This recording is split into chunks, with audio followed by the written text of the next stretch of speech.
గతంలో అయ్యప్ప స్వామి మాలారాధన పైన తాను చేసిన అనుచిత వ్యాఖ్యలు వెనక్కి తీసుకొని మన ఏటున్నారో ఈ మీటింగ్ చేరుకొచ్చిండు, ఈ మీటింగ్ లో ఇక్కడి వెళ్ళిపోవాలి. మీటింగ్ ఏమంటారు స్వామి? ఇక్కడ ఎవరెవరు బాధపడరో వాళ్ళందరికీ క్షమాపణలు. ఒక వాక్యం, గతంలో నేను మాట్లాడిన మాటలను కూడా వెనక్కి తీసుకుంటున్నాను. రెండో వాక్యం.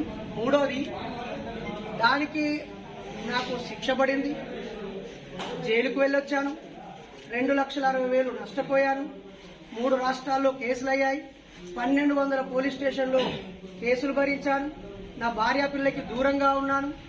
ఆ తర్వాత బయటకు వచ్చాక 50 ఛానళ్లలో కూడా నా వల్ల బాధపడ్డ వాళ్ళందరూ నన్ను క్షమించారు.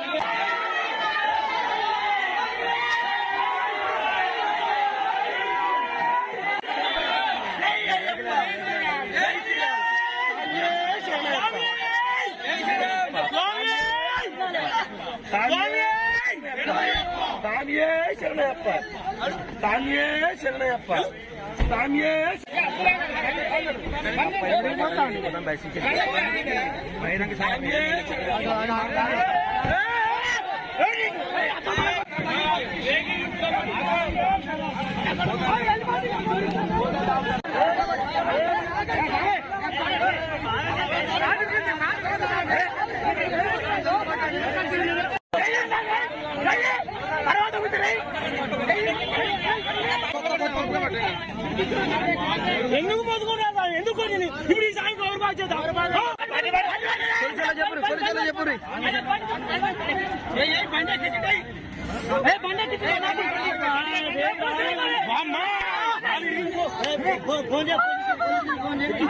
బాగుండంటేనే